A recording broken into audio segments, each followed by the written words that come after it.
If you decide to buy a home in an HOA, you have to know you could experience hidden rules, unexpected fees, and fines for something as small as leaving your trash cans out for too long. So you might want to avoid these altogether. Now, not all HOAs are created equal, and the big problem for homebuyers is that you never know which ones are going to be okay and which can be an absolute nightmare. And today, I'm revealing the biggest reasons why you might want to avoid these HOAs altogether. Now, like I said, not all HOAs are bad. They do have their benefits. And by the end of this video, you'll know whether the HOA is a mistake or the perfect choice for you. The first thing you need to know is that HOAs love rules.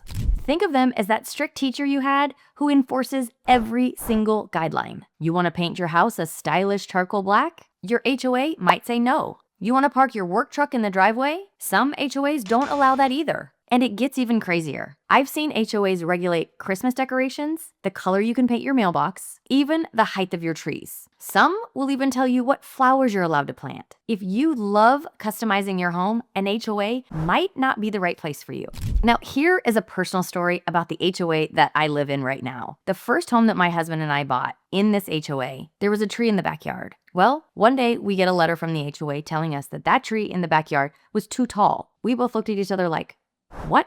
It's a tree. Well, my husband went out back and cut this thing so that the height restriction was right. I say cut, I really mean hacked, because that was about what he had to do to get the height down. Well, not more than a month goes by, and we get another letter from the HOA, but this letter was to everyone within the community. And the letter states that the HOA had then decided to remove the height restriction for trees from the rules of the HOA. So we had just cut back our tree for nothing. Sometimes the HOA rules do not make any sense and can be really frustrating. So if this is the kind of thing that will make you crazy, you might want to stay away from HOAs. Now, here is the flip side. HOA rules do keep neighborhoods looking really nice. You don't have to worry about your neighbor painting their house neon green or someone else parking a broken down RV on the street or in their driveway for months on end. This protects property values. This is great for whenever you plan to sell your home. So if you love uniformity and curb appeal, an HOA could be a huge plus for you. Now, if you think the only thing you'll be paying is your mortgage payment, think again, because HOA fees are mandatory.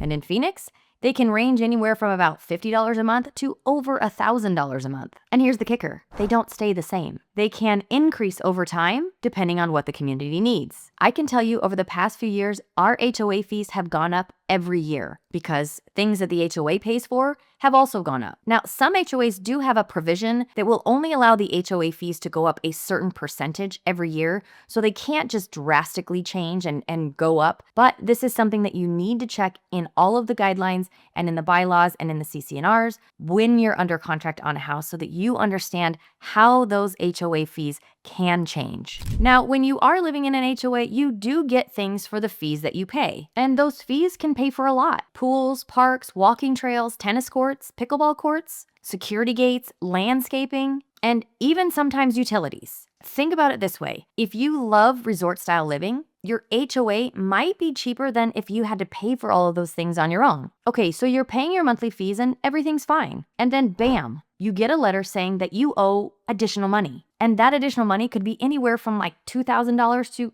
$20,000. You think to yourself, why? Because the HOA needs to do something. They need to fix something that they maybe didn't anticipate for. They need to repair things that broke. If the HOA's reserve fund runs out, that cost gets pushed onto the homeowners. Let's say the HOA suddenly decides they want to redo all the landscaping across the neighborhood. Those surprise fees are called special assessments. Now, these special assessments are usually for things that are unforeseen. However, they can also come up if an HOA is not being financially prudent and keeping a large enough sum of money in their reserve funds to cover ongoing maintenance. Now, the HOA's budget is something that is provided to a homebuyer when they are under contract. And you should look over that so that you can see how the HOA is being managed financially. You want to make sure they have a large enough reserve fund. Maybe ask the question, when was the last time that you actually did a special assessment? What was it for and how much was it? This will give you a better understanding as to how they might use a special assessment. Now, well-managed HOAs should budget properly so that a special assessment won't happen very often. Some even have a large enough reserve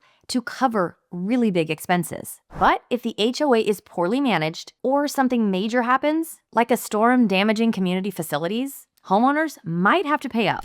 So let's say you want solar panels on your house. Some HOAs might make that extremely difficult. Thinking about putting up a basketball hoop for your kids? HOA approval is required. I just went through this at my house. Even things like security cameras might have restrictions. And we touched on this a little bit, but some HOAs even have restrictions as to what plants you can or cannot have in your yard. They might even go so far as to tell you how far apart the plants have to be in your yard. Some can get very detailed about these things. I mean, the HOA that I know of that is extremely specific about their landscaping, the area looks amazing, and every time I drive clients through, they always make a comment about how beautiful the community is. But you have to know what this HOA is like. Now, this one in particular will not usually hound you when you're living in the home, unless the landscaping gets really bad. But when you go to sell the home, they will send a landscape inspector over to your house to check not only the front yard, but the backyard as well. And then they will report back telling you if the landscaping in the front and the back is approved and if it's okay. They might tell you you've got to remove certain plants, that they are not allowed, that you need to replace them with another plant. And if you've done any different landscape plan that was not approved by the HOA, they will tell you that and tell you have to go through that process for the future buyer so that they have the documentation showing that the landscape plan was actually approved. Now, there are always ways to work around some of this, but it is something that I talk about with my buyers and sellers within this specific community before we get to this point. Because I have seen agents not discuss this, and when we get to this point in the contract, everybody is shocked and it can cause a lot of problems. Now, HOAs enforce these rules to maintain a certain look and feel in the neighborhood. If you're someone who loves aesthetic consistency, this can actually be a good thing. Now, HOAs can be great, or they can turn into a power struggle. Some HOAs have board members that go a little overboard, issuing fines left and right for tiny violations. We have all heard those stories about that one person that gets on the board and gets a little power hungry and really feels that it is their duty in life to uphold every single rule and regulation. And when you have people like this on the board, it can be somewhat challenging. But do your research, because not all HOAs are bad. Check online reviews, talk to neighbors, and ask about enforcement policies. Now, I will just say that when you're checking reviews, this is often the main property management company that oversees the entire community and usually manages the billing. These reviews will not usually give you a real sense for what the HOA board is like. For this, if it's something that's really important to you, it is best to talk to some of the neighbors. They are going to know how that board actually operates. And if the board has someone on it that is like I just described. And just a bit of a positive is that if there is someone on the board like that, the next time there's voting, they might not be on the board if most of the community agrees with you. Now, if you're thinking about renting out your home, whether it be Airbnb or long-term, you need to check the HOA rules. Some HOAs completely ban short-term rentals. Some will mandate the length of time that homes have to be rented, and others will limit the number of homes that can actually be rented out within the community. Here in the Phoenix area, many HOAs have really cracked down on short-term rentals. So many of the short-term rentals are now in areas that have no HOA, which I will say that some of my buyers are now wanting to stay away from some of those areas as well, because they just don't want to live around people that are coming and going all the time. The good news, these rules about rentals help keep the neighborhoods quieter and more stable, which helps property values stay higher. Now, some HOAs take things to a whole new level. Security cameras, patrols through the neighborhood, even using drones to check on violations. And I'll be honest, most people love the security aspect of an HOA, as long as they don't feel like their privacy is being infringed upon. So if you value safety and security, these measures can make your neighborhood one of the safest neighborhoods in Phoenix. Now, if you'd like to see homes that you should absolutely never buy, you're gonna wanna watch this video. As always, I thank you for watching, and I'll see you next time.